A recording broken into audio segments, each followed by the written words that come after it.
Good morning everyone. Rip Van Winkle class 5 के लिए आज हम स्टोरी पढ़ेंगे।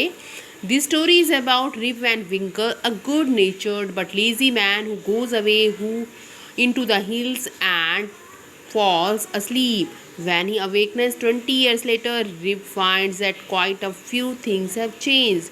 तो बेटा ये स्टोरी रिप वैन विंकल के आदमी के बारे में है जिसका स्वभाव बहुत ही अच्छा था, लेकिन वो बहुत ज़्यादा आलसी भी था।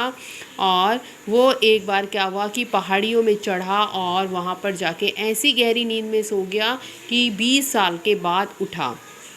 तो अब हम देखते हैं कि क्या क्या 20 साल में चेंज हो गया था जब रिप वैन विंकल वापस अपने घर लौटा। Many years ago, at the foothills of the Catskill Mountains was a little village. बहुत साल पहले कार्टस्किल जो एक पर्वत था उसके पैरों में उसके जो नीचे वाला हिस्सा होता है वहाँ पर एक छोटा सा गांव था। In the village lived a simple good natured fellow named Rip Van Winkle. और उस गांव में एक बहुत ही अच्छे स्वभाव वाला आदमी रिप वैन विंकल रहता था। He was a kind neighbour ready to help anyone. वह बहुत ही अच्छा पड़ोसी था, हमेशा दूसरों के हेल्प के लिए तैयार रहता था। Everyone in the village liked him. गाँव में हर आदमी उसको पसंद करता था। The children of the village shouted with Joy when ever they सा him because he played with them. He taught them to fly kites and shoot marbles and told them long story. जब भी बच्चे उसे देखते थे तो खुशी से चिल्लाते थे क्योंकि वो उनके साथ खेलता था, उन्हें पतंगे उड़ाना सिखाता था, उन्हें कंचे से कैसे खेलते हैं निशाना मारना वो सिखाता था और उन्हें लंबी लंबी कहानियाँ भी सुनाता था। The only problem with the Rip was that he was very lazy. He did no work on his own farm and just idled away his time. एक समस्या केवल उसके साथ यही थी कि वो अपने खेतों तक में काम नहीं करता था और पूरा दिन निकम्मे बेकार की तरह ही अपना टाइम व्यतीत करता था। His fences were falling to pieces. उसकी जो दीवारें थी वो भी टुकड़ों में गिरती जा रही थी. His cow was going astray. Weeds grew on his farm.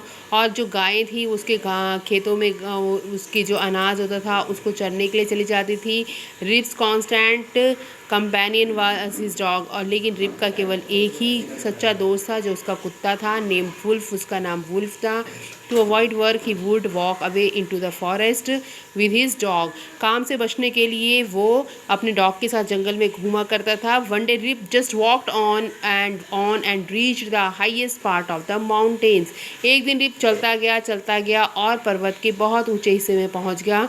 It was late in the afternoon when he reached there. यह जब वो शाम के समय पहुंचा तो बहुत देर हो चुकी थी. Tired after his long climb और बहुत ऊंचा चढ़ने के कारण वो थक भी गया था. He lay down and began daydreaming. वो लेट गया और दिन के स्वप्न देखने लगा. It was soon evening और जल्दी ही शाम हो गई and he realized it would be night by the time he reached the village. और उसे लगा कि जब तक वो घर पहुंचेगा तो रात हो जाएगी. तो ये है देखो बच्चों रिप वैन विंकल जिसके कि एक कंपेनियन जिसके बारे में हम बात कर रहे थे वो डॉग है और बच्चे जो उसको बहुत पसंद करते हैं. Suddenly he heard a voice calling out और जल्दी उसने एक आवाज़ सुनी, Rip Van Winkle, Rip Van Winkle. He looked around and saw a short old man with thick hair, a grizzled beard, walking towards with him with a barrel. उसने देखा कि एक छोटा सा आदमी जिसके घुंघराली सी भूरी स्लेटी कलर की दाढ़ी थी उसकी तरफ बढ़ता हुआ आ रहा था.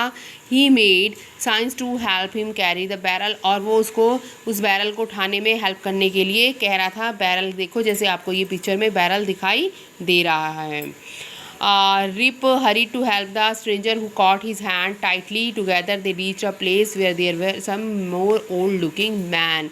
Rip ने उसको जल्दी से उसकी हेल्प के लिए पहुंचा. उसने उसका हाथ कस के पकड़ लिया और जल्दी वो वहाँ पे पहुँच गए जहाँ पर उसके जैसे और भी ओल्ड मैन थे. प्लेइंग 9 पाइप्स और वो 9 पाइप्स नाम की एक गेम खेल रहे थे. They were all dress the same way and all them had beards of various shapes and colours.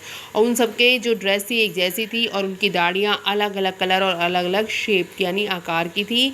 Even they were playing a game, जबकि वो गेम खेल रहे थे. Their faces were serious and there was silence. उनके जो faces थे ना बेटा बहुत ही सीरियस, बहुत ही गंभीर से लग रहे थे और वो बहुत ही शांत थे. The only sound was the noise of the balls. केवल बॉल्स की आवाज़ आ रही थी विच इकॉर्ड in the mountains like thunder, और जो उन माउंटेन्स से, उन पर्वतों में जो थी वो बादलों की तरह गूंज रही थी। As Rip and his companion reach them, जैसे ही रिप और उसका कंपेनियन यानी उसका साथी वहाँ पहुँचे, दे स्टॉप प्लेइंग, उन्होंने खेलना बंद कर दिया। And stared at Rip with a fixed gaze, और वो रिप को घूरने लगे। Rip was really frightened, Rip सच में डर गया। His companion emptied the contents of the barrel into glasses and made Rip drink it. उसके जो साथी थे उस बूढ़े व्यक्ति के, उन्होंने जो बैरल में जो चीज़ें थी उसको ग्लास में डाला और रिप को भी पीने के लिए दिया। Rip obeyed as he was travelling with fear, Rip ने वैसे उनकी बात को माना क्योंकि वो पहले ही से डर से काँप रहा था। Since he was thirsty he drunk a few more glasses and slowly fail into a slip, क्योंकि वो बहुत प्यासा था उसने कुछ और ग्लास पिया और फिर गहरी नींद में सो गया।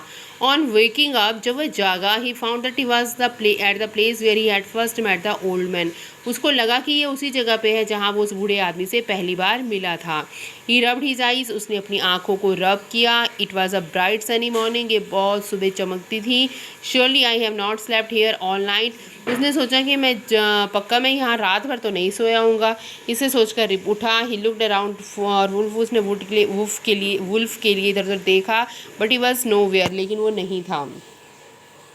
Rib whistled for him, Rip ने उसके लिए सीटी बजाई। वुल्फ आवाज़ लगाई। He no dog was to be seen, लेकिन कोई कुत्ता वहाँ नहीं दिखाई दिया। Where was a dog gone, dog कहाँ चला गया। ही मटर्ड टू हिमसेल्फ, अपने आप ही बड़बड़ाया। ही begin to descend the mountains to go back to his village, और वह अब माउंटेन से नीचे उतरने लगा अपने गाँव में जाने के लिए। As he near the village, जैसे ही वो गाँव के पास पहुँचा, he met a number of people, वो बहुत से लोगों से मिला। But he didn't I know any of them, लेकिन वो किसी को भी नहीं पहचानता था। The villagers also stared at him equally surprised, और गांव वाले भी उसको हैरानी से देख रहे थे। हु इज़ अ मैन, ये मैन कौन है, सेड वन, एक ने कहा। I have never seen him before, मैंने उसे पहले कभी नहीं देखा।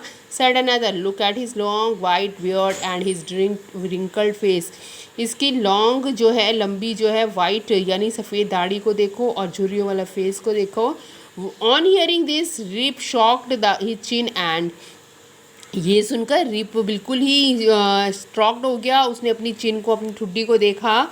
इट वॉज एस्टोनिश्ड, और वह हैरान रह गया। He found his beard had grown a foot long, उसको पता चला तब कि उसकी जो दाढ़ी है वो तो 1 फुट लंबी हो चुकी है। And it was all white, और पूरी वाइट भी हो चुकी है। An old woman walked up to him, एक बूढ़ी औरत उसके पास आई। लुक्ड एट हिज फेस, उसके फेस को देखा फॉर अ मोमेंट, कुछ क्षण तक। देन शी एक्सक्लेम्ड, तब वह हैरानी से बोली, it is a Rip Van Winkle, ये तो रिप वैन विंकल है। वेलकम होम अगेन, तुम्हारा घर में दोबारा स्वागत है। ओल्ड नेबर, पुराने पड़ोसी, where have you been these 20 years, तो और तुम इस पिछले 20 सालों से कहाँ थे। तो पता चला बच्चों आपको, वो 20 सालों तक सो रहा था। Thank you.